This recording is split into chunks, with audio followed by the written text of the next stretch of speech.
எடப்பாடி நகரத்தில் நடைபெற்றுக் கொண்டிருக்கின்ற தேர்தல் பிரச்சார கூட்ட நிகழ்ச்சி இந்த எடப்பாடி நகரம் பூமியே அதிர்ந்து விட்டது. இதுவரை எடப்பாடி நகரத்தில் எவ்வளவு மக்கள் குழுமையது கிடையாது. எங்கே பார்த்தாலும் மக்கள் வெள்ளம் கடல் போல் காட்சியளிக்கிறது. உங்களுடைய ஆரவாரம் எழுச்சி நடைபெறுகின்ற சட்டமன்ற பொது தேர்தலில் அதிமுக வெற்றி பெற்று விட்டது. எப்போ எடப்பாடி சட்டமன்ற தொகுதியில் அனைத்து இந்திய அண்ணா திராவிட முன்னேற்ற கழகத்தின் சார்பாக தலைமை கழகம் மூலமாக தேசிய ஜனநாயக கூட்டணியில் அங்கம் வைக்கின்ற அனைத்து இந்திய அண்ணா திராவிட முன்னேற்ற கழகம் வேட்பாளராக எடப்பாடி சட்டமன்றத்திலே நான் போட்டியிடுகிறேன். எனக்கு இரட்டை சின்னத்திலே வாக்களியுங்கள். நம்முடைய சின்னம் புரட்சி தலைவர் எம்ஜிஆர் சின்னம், அம்மாவின் சின்னம், உங்களின் சின்னம், மக்களின் சின்னம், விவசாயியின் சின்னம், நெசவாளரின் சின்னம், விசைத்தறி தொழிலாளி சின்னம், ஏழையின் சின்னம், வெற்றி சின்னம். வாக்களிப்பீர் இரட்டைக்கு. ஒரு மனிதன் பிறக்கின்றான், வாழ்கின்றான், இறக்கின்றான். இடப்பட்ட காலத்திலே மக்களுக்கு சேவை செய்வதுதான் நிலைத்து நிற்கும் மனதிலே. அப்படி பொன்மனச்செம்மல் புரட்சி தலைவர் அவர்கள் மண்ணிலே பிறந்தார், வாழ்ந்தார், சாதனை படைத்தார், மக்கள் மனதிலே வாழ்ந்து கொண்டிருக்கின்றார். இதே புரட்சி தலைவி அம்மா அவர்கள் மண்ணிலே பிறந்தார்கள், வாழ்ந்தார்கள், இடப்பட்ட காலத்திலே மக்களுக்கு சேவை செய்தார்கள், மக்களுக்கு உள்ளத்திலே வாழ்ந்து கொண்டிருக்கிறார். இன்றைய தினம் இரண்டு தலைவரும் நம்மிடத்திலே இல்ல. இரண்டு தலைவர்களுக்கும் நாம் தாம் பிள்ளைகள். இன்றைக்கு எத்தனையோ கட்சிகள் தமிழகத்தில் இருக்கின்றது, இந்தியாவில் இருக்கின்றது. ஆனால் மக்களுக்காக வாழ்ந்த தலைவர் நம்முடைய தலைவர்கள், நமக்காக வாழ்ந்து மறைந்த தலைவர்கள். அவருக்கு என்று வாரிசு கிடையாது. இங்க இருக்கின்ற மக்கள் தான் வாரிசு. அதை எண்ணித்தான் திட்டத்தை போட்டார்கள். அந்த திட்டம் மக்களுக்கு நன்மை கிடைத்தது. அதனால் இருவரும் தலைவர்கள் மக்கள் உள்ளத்திலே வாழ்ந்து கொண்டிருக்கின்றார்கள். அதே போல ஒரு மனிதன் பிறக்கின்றான், வாழ்கின்றான், இடைப்பட்ட காலத்திலே மக்களுக்கு என்ன சேவை செய்கின்றானோ அவன்தான் மக்கள் மனதிலே நிலைத்து இருப்பான். மருத்துவர்கள் சொன்னாங்க, தயவு செய்து எச்சரிக்கையா இருங்க. இது கடுமையாக பாதிக்கக்கூடிய நிலையிலே இருக்குது தமிழ்நாடு. மருத்துவர்கள் என்னிடத்திலே எச்சரிக்கை விடுத்தாங்க. அதை பற்றி கவலை இல்லை. எனக்கு கொடுத்த வாய்ப்பு மக்களுடைய உயிர்களை காப்பாற்ற வேண்டும். எப்படி இருந்தாலும் பரவாயில்லை, ஆண்டவன் நம் தலையிலே எழுதினால் நடக்கும். அதன்படி ஒவ்வொரு மாவட்டத்திற்கும் சென்றேன். அங்கங்க கொரோனா வைரஸ் பரவலை எப்படி தடுக்கப்படுகிறது என்று மாவட்ட ஆட்சியாளர் மூலமாக அனைத்து அதிகாரிகள் அழைத்து ஆலோசனை நடத்தி தக்க அறிவுரை வழங்கி அந்த காலகட்டத்தில் மக்கள் நிம்மதியாக வாழ்ந்தார்கள். இன்றைய தினம் கொரோனா இருக்குதா? ஆனா ஏதாவது புயல் வந்து மக்கள் பாதிக்கப்பட்டிருக்காங்களா? அந்த காலகட்டத்தில் கூட விலை உயரல, விலைவாசி உயரல, கட்டுப்பாட்டில் வச்சிருந்தோம். அந்த காலகட்டத்தில் மக்களுக்கு வேலை இல்லை, மக்கள் பாதிக்கப்படக்கூடாது. அதற்காக நாள் ஒன்றுக்கு 7 லட்சம் பேருக்கு அம்மா உணவகம் சமூக நலக்கூடத்தில் உணவு தயாரித்து 3 வேளை சுட சுட விலை இல்லாம கொடுத்தோம். மாற்றுத்திறனாளிகளுக்கு, கர்ப்பிணி தாய்மார்களுக்கு, முதியோர்களுக்கு அவர் இல்லம் தேடி சென்று உணவு வழங்கிய ஒரே அரசாங்கம் அதிமுக அரசாங்கம். ஒரு கடினமான சூழ்நிலை, அதிலையும் வென்று சிறந்த அரசாங்கத்தை கொடுத்த அரசாங்கம் அதிமுக அரசாங்கம். அதிமுக ஆட்சி ஒரு பொற்கால ஆட்சி என்று மக்களால் பாராட்டப்பட்ட ஆட்சி அதிமுக ஆட்சி. இன்றைக்கு ஸ்டாலின் பேசுகிறார், அதிமுக ஆட்சியிலே ஒன்றும் நடக்கவில்லை. ஒரு பச்சை பொய்ய சொல்றார். அதிமுக ஆட்சியில் போடப்பட்ட திட்டத்தை நிறைவேற்றித்தான் இன்றைய முதலமைச்சர் சிக்கர் ஒட்டி திறந்துகிட்டு இருக்கார். இவர் ஒரு பெரிய புதிய திட்டத்தை கொண்டு வந்தாரா? இன்னைக்கு சேலம் மாவட்டம் எப்படி இருக்கின்றது நன்றாக தெரியும். இதே எடப்பாடி 2011க்கு முன்பு எப்படி, 2011க்கு முன்பு எப்படி இருந்தது, 2021 வரை எப்படி இருந்தது, நீங்களே சிந்தித்து பாருங்கள். எந்த அளவுக்கு எடப்பாடி நகரம் உயர்ந்திருக்குது, எடப்பாடி சட்டமன்ற தொகுதி எந்த அளவுக்கு வளர்ந்திருக்கின்றது. நீங்கள் வைத்த கோரிக்கை தடையில்லாமல் குடிநீர் வேண்டும், பாதுகாக்கப்பட்ட குடிநீர் வேண்டும், 30 வார்டுக்கும் எடப்பாடி நகரத்தில் வேண்டும் என்று கோரிக்கை வச்சீர்கள். உங்களுடைய கோரிக்கையை அம்மா இடத்தில் சொன்னவுடன் 20 கோடி நிதி ஒதுக்கீடு செஞ்சு ஜெட் வேகத்தில் குடிநீரை கொண்டு வந்து 30 வார்டு மக்களுக்கும் பாதுகாக்கப்பட்ட காவிரி தண்ணீர் கொடுத்த அரசாங்கம் அதிமுக அரசாங்கம். அதே போல கல்லூரி வேணும்னு கேட்டீங்க, நம்முடைய எடப்பாடிக்கு சங்ககிரிக்கு இடையில பிரம்மாண்டமான கலை மற்றும் அறிவியல் கல்லூரி கட்டி கொடுத்தோம். 2000 பேர் படிக்கிறாங்க.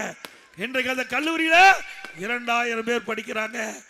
இன்றைக்கு பெரும்பாலும் ஏழை எளிய குடும்பத்தை சேர்ந்த மாணவ மாணவி இன்றைக்கு அரசு கலை மற்றும் அறிவியல் கல்லூரியிலே குறைந்த கட்டணத்தில் பட்ட படிப்பை படிக்கிறார்கள். நான் நீங்க வைத்த கோரிக்கையை நிறைவேற்றி தந்திருக்கின்றேன். நல்ல சாலை வசதிகள், நல்ல பாலங்கள், மருத்துவமனை விஸ்தரிப்பு, நகராட்சி அலுவலகம் கட்டி கொடுத்திருக்கிறோம். இப்படி எண்ணற்ற திட்டங்கள். அங்கங்க சென்டர் ஸ்டாங்க் வச்சு அங்க ஒரு பம்பு, சிறு பம்பு செட் வச்சு அதுல தண்ணி நிரப்பி கொடுத்திருக்கிறேன். உயர்தர கோபுர விளக்கு கேட்டீங்க, பல இடத்துல கேட்ட இடத்தெல்லாம் கொடுத்தேன். நாய் விளக்கு கடை கேட்ட இடத்தெல்லாம் கொடுத்தோம்ல. இன்றைக்கு பல சந்தைகளை concrete road, favour black road. இன்றைக்கு நான் ஏற்கனவே ஆட்சியில் இருக்கும்போது 5 ஏக்கர் விளையாட்டு மைதானம் வேணும்னு கேட்டீங்க இளைஞர்கள். அதற்காக நம்முடைய அரசு ஆண்கள் மேல்நிலை பள்ளியில் 5 ஏக்கர் ஒதுக்கி வச்சிருந்தேன். பல முறை அந்த அரசுக்கு நான் தொடர்ந்து அழுத்தம் கொடுத்ததுனால நம்முடைய இளைஞர்கள் விளையாடுவதற்கு விளையாட்டு அரங்கம் கொடுக்கப்பட்ட வாக்குறுதியை நிறைவேற்றி கொடுத்துட்டேன். கூடுதல் பள்ளி கட்டிடம், இத்தனையும் அதிமுக ஆட்சி. இன்றைக்கு நீங்கள் என்னென்ன கோரிக்கை வைத்தீர்களோ அத்தனையும் நிறைவேற்றி தந்திருக்கின்றேன். ஒரு சட்டமன்ற உறுப்பினர் மக்களுக்கு கொடுக்கப்பட்ட வாக்குறுதியை பெரும்பாலும் நான் நிறைவேற்றி தந்திருக்கின்றேன். 2011 எனக்கு ஒரு நல்ல வாய்ப்பை கொடுத்தீர்கள். இந்த தொகுதியுடைய சட்டமன்ற உறுப்பினராக வந்தேன். அம்மாவுடைய அமைச்சரவையிலே நெடுஞ்சாலைத்துறை அமைச்சராக பணியாற்றினேன். சிறப்பாக செயல்பட்டான். இந்த நாட்டுடைய தரவழி போக்குவரத்து துறை அமைச்சர் மரியாதைக்கு நிதின் கட்காரி அவர்கள் நாடாளுமன்றத்தில் தெரிவித்தார், இந்தியாவிலே தார் சாலை அதிக நீளமுள்ள மாநிலம் தமிழ்நாடு. 2011 எனக்கு ஒரு நல்ல வாய்ப்பை கொடுத்தீர்கள். இந்த தொகுதியுடைய சட்டமன்ற உறுப்பினராக வந்தேன். அம்மாவுடைய அமைச்சரவையிலே நெடுஞ்சாலைத்துறை அமைச்சராக பணியாற்றினேன். சிறப்பாக செயல்பட்டான். இந்த நாட்டுடைய தரவழி போக்குவரத்து துறை அமைச்சர் மரியாதைக்கு நிதின் கட்காரி அவர்கள் நாடாளுமன்றத்தில் தெரிவித்தார், இந்தியாவிலே தார் சாலை அதிக நீளமுள்ள மாநிலம் தமிழ்நாடு.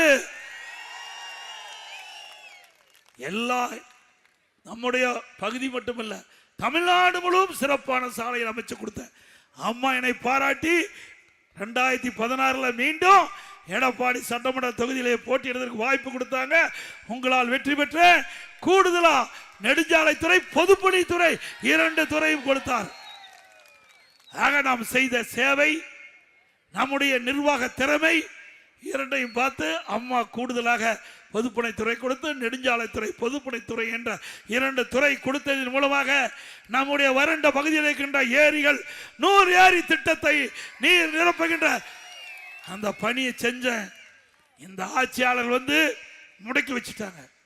இன்னும் 40% ஏரிகள் நீர் நிரம்பாது இருக்குது. மீண்டும் அதிமுக ஆட்சியதுடனே அந்த எஞ்சிய ஏரிகள் அனைத்தும் நீர் நிரப்பப்படும். அதே போல யார் அந்த சார் அண்ணா பல்கலைக்கழகத்தில் அங்க படித்துக் கொண்டிருந்த மாணவிக்கு பாலியல் சீண்டல் நடந்து உங்களுக்கு தெரியும். அந்த பாலியல் வழக்கில் ஞானசேகரன் ஒருவர் என்பவர் தண்டிக்கப்பட்டு சிறையில் இருந்து இன்றைய தினம் ஏதோ பிரச்சனை நடந்து வலிப்பு வந்ததாக அரசு மருத்துவமனையில் சேர்த்திருக்கிறாங்க. அவருக்கு உயிர் ஆபத்து ஏற்பட்டால் இந்த அரசாங்கம் தான் பொறுப்பேற்க வேண்டும். ஏன்னா அதிமுக ஆட்சிக்கு வந்துருன்னு அவருக்கு தெரிஞ்சிட்டது. வந்தா இவரை விசாரித்தா உண்மை வெளியே வந்துவிடும். அதனால ஏதோ சிறைச்சாலையிலேயே ஏதோ நடந்ததாக பரவலான தகவல். இந்த ஆட்சியாளருக்கு எச்சரிக்கையை விடுகின்றோம். அப்படி ஏதாவது அவருக்கு உயிருக்கு ஆபத்து ஏற்பட்டால் அதற்கு முழு பொறுப்பு இந்த அரசாங்கம் தான். நம்ம மூச்சா ஒண்ணுமே தெரியாத பொம்மை முதலமைச்சர், எந்த கேள்வி கேட்டாலும் பதில் சொல்ல தெரியாது. நான் பலமுறை சவால் விட்டேன். இப்ப எடப்பாடி நகரத்திலிருந்து இங்க எடப்பாடி தொகுதி மக்களால் தேர்ந்தெடுக்கப்பட்ட சட்டமன்ற உறுப்பினர் பிரதான எதிர்க்கட்சி தலைவர் என்ற முறையில் சவாலோட திரு ஸ்டாலின் அவர்களே, உங்களுக்கு தில்லு திராணி தெம்பு இருந்தா உங்களுடைய ஆட்சியில் நடைபெற்ற திட்டங்கள் பணிகள் நீங்க தாராளமா சொல்லலாம். அதிமுக ஆட்சியில் 10 ஆண்டுல 2011 2021 அதிமுக ஆட்சியில் போடப்பட்ட திட்டம், அதனால் மக்களுக்கு கிடைக்கப்பட்ட நன்மைகள் நாங்க பட்டியலிட்டு சொல்றோம். நீங்க எந்த இடத்துல கூப்பிட்டாலும் நான் வர தயார். இதோட 10 தடவை சொல்லியாச்சு, பேச்சு பூச்சே கிடையாது. தெரிஞ்சா தானே சொல்ல முடியும், செஞ்சா தானே சொல்ல முடியும். நாம சொல்ற தைரியமா இந்த எடப்பாடியில திட்டத்தை கொண்டு வந்து உங்க முன் சொல்றேன். ஆனா திராவிட முன்னேற்ற கழக தலைவர் சொல்ல முடியாது, செஞ்சா தானே சொல்ல முடியும். ஒன்னே ஒண்ணு செஞ்சிருக்காரு, எங்க பார்த்தாலும் அவங்க அப்பா பேரை வைக்கிறார். இன்றைக்கு ஸ்மார்ட் சிட்டி திட்டம் இந்த மாநகராட்சியில் நாம கட்டுறோம், அவர் அப்பா பேரை கொண்டு வச்சிருக்காரு. அப்பா சிலை வச்சிடறாரு. அப்பா சிலை வைக்கிறதுக்கும் அவ அப்பா பெயரை வைக்கிறதுக்கு தான் திமுக ஆட்சி வந்திருக்குது. மக்களுக்கு நன்மை செய்ய வரல. இன்றைக்கு ஸ்மார்ட் சிட்டி திட்டம் இந்த மாநகராட்சியில் நாம கட்டுறோம், அவர் அப்பா பேரை கொண்டு வச்சிடறாரு. அப்பா சிலை வச்சிடறாரு. அப்பா சிலை வைக்கிறதுக்கும் அவ அப்பா பெயரை வைக்கிறதுக்கு தான் திமுக ஆட்சி வந்திருக்குது. மக்களுக்கு நன்மை செய்ய வரல. இன்னைக்கு எத்தனை பாலங்கள் நாங்க நீங்க பாருங்க, எத்தனை பாலம் திறந்திருக்கும், எத்தனை தடுப்பணைகள் நாங்கள் கட்டிக்கிறோம். ஒன்றும் கிடையாது. ஒரே ஆண்டில் 11 அரசு மருத்துவக் கல்லூரி மருத்துவமனை ஒரு வருஷத்துல. இந்தியாவில் எந்த மாநிலத்திலையும் 11 அரசு மருத்துவக் கல்லூரி மருத்துவமனை கொண்டாந்த வரலாறு கிடையாது. அந்த வரலாற்றை நாம தான் படைச்சோம். 7 சட்டக்கல்லூரி சேலத்தில் ஒன்று. இங்கே பார்த்தீங்கன்னா தேசிய நெடுஞ்சாலையில் அந்த நம்முடைய விநாயகர் மிஷனுக்கு பக்கத்தில் சட்டக்கல்லூரி 130 கோடியில் கட்டி கொடுத்தது. 21 பாலிடெக்னிக் கல்லூரி, 68 கலை மற்றும் அறிவியல் கல்லூரி, 4 பொறியியல் கல்லூரி, 4 வேளாண்மை கல்லூரி, 5 கால்நடை ஆராய்ச்சி மருத்துவ ஆராய்ச்சிலையும் ஒரு மிகப்பெரிய கால்நடை பூங்கா கட்டி திறக்காது. கை வலிக்க மாட்டேங்குது ஸ்டாலினுக்கு. ரிப்பன் வெட்டுறது கூட முடியல. 1200 கோடிங்க. 1200 கோடியில் முழுக்க முழுக்க மாநில நிதியிலிருந்து நம்முடைய விவசாயிகளுடைய வளர்ச்சிக்காக பிரம்மாண்ட ஆசியாவிலே பிரம்மாண்டமான கால்நடை பூங்கா. நான் மருத்துவக் கல்லூரி கால்நடை மருத்துவக் கல்லூரி நான் இருக்கும்போதே திறந்துட்டேன். பிறகு 90% முடிஞ்சிருந்தது, அதை அப்படியே திறக்காத மூடி வச்சிருக்கிறாங்க. ஸ்டாலினும் அவருடைய கட்சியுடைய RS பாரதி சொன்னார், எடப்பாடி பழனிசாமி நெடுஞ்சாலை துறையில் 4800 கோடி ஊழல் செய்து விட்டார் என்று ஊர் பூரா பிரச்சாரம் பண்ணான். அப்படி கொட்ட கொட்டத்திலேயா பத்திரிகையில் போட்டாங்க. பிறகு சட்டமன்றத்திலையும் பேசினார். பிறகு நீதிமன்றத்துக்கு போனாங்க. நீதிபதி இதை விசாரிச்சு சீல்டு கவரில் நீங்க நீதிமன்றத்தில் ஒப்படைக்கணும். அதே மாதிரி விசாரிச்சு நீதிமன்றத்தில் ஒப்படைச்சாங்க. அந்த ஜட்ஜி படிச்சுட்டு அதை பிரிச்சு படிக்கல. மேலிருந்த வாரியாக பார்த்தால் எடப்பாடி பழனிசாமி குற்றம் புரிந்தவராக தெரியுது, சிபி வழக்கு போடுங்கட்டான். அந்த நீதிபதி சொல்லிட்டார். நான் உடனே உச்ச நீதிமன்றத்துக்கு போனேன். படிச்சு பார்த்து சொல்லியிருந்தா அதை பற்றி கவலை இல்லை, அது நீதிமன்ற தீர்ப்பு. நீதிமன்ற தீர்ப்பில் நம்ம தலையிட முடியாது. உச்ச நீதிமன்றம் பார்த்து படிக்காத இருக்கிறதுனால நாங்கள் படிச்சிட்டோம் அப்படின்னு தடையாணை கொடுத்துட்டாங்க. பிறகு இந்த ஆட்சிக்கு வந்த பிறகு அந்த தடையாணை நீக்கி விசாரிச்சாங்க. விசாரிக்கும் போது இன்றைக்கு நீங்கள் உயர் நீதிமன்றத்தில் போய் விசாரணை நடத்தினாங்க. நாங்கள் விசாரணை நடத்த வரும்போது யார் கேஸ் போட்டாங்களோ, திமுக கட்சி சேர்ந்த யார் கேஸ் போட்டவரோ திரு RS பாதி, நான் வழக்க திரும்ப பெற்றுக்கிறேன். வழக்க நான் முடியாது. இத்தனை நாள் பேசுனது என்னாச்சு? என்னை பத்தி ஊர் ஊரா எடப்பாடி பழனிசாமி ஊழல் செய்தான்னு சொன்னீங்கல்ல, சட்டமன்றத்தில் பதிவாயிருக்குல்ல, பதிவை எடுக்க முடியுமா? இன்னும் 50 வருஷம் 100 வருஷம் ஆனாலும் அந்த பதிவை நீக்க முடியாது. அப்போ எடப்பாடி பழனிசாமி ஊழல் செய்ததாக மக்கள் எண்ணிக்கொள்வார்கள். அதனால நான் நடத்துறேனே. அப்புறம் நீதிபதி சொன்னாரு, ஏங்க நீ கேஸ் போட்டவரே வாபஸ் வாங்கிக்கிறாரு, ஏன் உங்க தலைவர்கிட்ட சொல்லி நீங்க திரும்ப பெற்றுக்க வேண்டியதானே, ஏன் தேவையில்லா பிரச்சனை தலையிடுறாங்க? நான் மடியில் கனம் இல்லை, வழியில் பயம் இல்லைங்க. எங்க வக்கீல்கிட்ட சொன்னேன், நாம் நடத்தலாம் அப்படின்ட்டேன். நடத்தினேன், விடுதலையாகி உங்க முன் வந்து நிற்கிறேன். அப்புறம் உச்ச நீதிமன்றம் போனாரு, இந்த முதலமைச்சர் உச்ச நீதிமன்றம் போனார். உச்ச நீதிமன்றத்தில் விசாரிச்சுட்டு 1.5 மணி நேரம் விசாரணை முடிஞ்ச பிறகு ஜட்ஜ்மெண்ட் எல்லாம் தள்ளி வைக்கல, அப்படியே டேபிள்லயே கேஸ் டிஸ்மிஸ். ஏன்னா டெண்டர் வச்சாங்க, டெண்டர் ரத்தாயிட்டுது. உலக வங்கியில பணமும் கொடுக்கல, அதில் எப்படி ஊழல் செய்ய முடியும்? பணமும் கொடுக்கல, டெண்டரை ரத்து, அது எப்படி ஊழல் செய்ய முடியும்? எப்படி? எனக்கே எப்படின்னா உங்களுக்கெல்லாம் எப்படி இருக்கும்? ஒரு முதலமைச்சராக இருக்கும் போதே இவ்வளவு பச்சை பொய்ய சொல்லி வழக்கு போடுறாங்கன்னா இந்த திமுக கட்சி எப்பேற்பட்ட கட்சியா இருக்கும்? ஆக இன்றைய தினம் ஊழல் நிறைந்த அரசாங்கம், எல்லாம் ஊழல் தான், ஊழல் இல்லாத துறையே இல்லை. இன்றைக்கு அந்த கொள்ளையெடுத்த பணத்தை வச்சுக்கிட்டு தான் ஆட்டம் போட்டுக்கிட்டு இருக்கிறாங்க. அதுக்கெல்லாம் முடிவு கட்டிக்கிட்ட தேர்தல் இந்த சட்டமன்ற தேர்தல். முடிவு கட்டுவீங்களா? குடும்ப ஆட்சிக்கு முடிவு கட்டுவீங்களா? வாரிசு அரசியலுக்கு முடிவு கட்டுவீங்களா? ஆக எடப்பாடியில் சொல்லுகின்ற குரல் எதிர்காலத்தில் நாட்டில் ஒலிக்கும். வருகின்ற சட்டமன்ற பொதுத் தேர்தலை மேலும் உங்களுக்கு சேவை செய்ய 1999 கொடுத்தீங்க, 1991 கொடுத்தீங்க, 98 எம்பி கொடுத்தீங்க, 2011 எம்எல்ஏ கொடுத்தீங்க, 2016 எம்எல்ஏ கொடுத்தீங்க, 2021 எம்எல்ஏ கொடுத்தீங்க, 2026 ஒரு வாய்ப்பை தாருங்க. வாய்ப்பை தந்து மீண்டும் உங்களுக்கு சேவை புரிய ஒரு அரிய வாய்ப்பை தாருங்கள். இந்த இப்பொழுது நடக்கின்ற சட்டமன்ற பொதுத் தேர்தலில் இன்றைக்கு வரலாற்றை படைக்க வேண்டும். தமிழகத்தில் இருக்கின்ற 234 தொகுதியில் அதிக வாக்கு வித்தியாசத்தில் வெற்றி பெற்ற தொகுதி எடப்பாடி சட்டமன்ற தொகுதி. செய்வீர்களா? ஒவ்வொரு தைப்பொங்கல் என்றும் பொங்கல் தொகுப்பு கொடுக்கிறாங்க. அந்த பொங்கல் தொகுப்போடு 1000 ரூபாய் ரொக்க பணம் வழங்கப்படும். ஒவ்வொரு தீபாவளி என்றும் நம்முடைய பெண்களுக்கு அற்புதமான பட்டுப்புடவை வழங்கப்படும். நகர பேருந்தில் பெண்கள் தான் கட்டணம் இல்லாமல் பயணம் செய்கிறாங்க. அதிமுக ஆட்சி அமைந்தவுடனே இனி ஆண்களும் நகர பேருந்தில் கட்டணம் இல்லாமல் பயணம் செய்யலாம். மாற்றுத்திறனாளிகள் கூட்டுறவு சங்கத்தில் வாங்கிய கடன் தள்ளுபடி செய்யப்படும். அதே போல முதியோருக்கு வழங்கப்படுகின்ற ஓய்வூதியம் 2000 உயர்த்தி வழங்கப்படும். இஸ்லாமியர்கள், கிறிஸ்தவ மற்றும் ஏனைய சிறுபான்மையை சேர்ந்த மகளிர் சுய தொழில் தொடங்குவதற்கு வட்டியில்லா கடன் வழங்கப்படும். இப்படி பல திட்டங்கள் 297 அறிவிப்புகள் வெளியிட்டிருக்கிறோம்.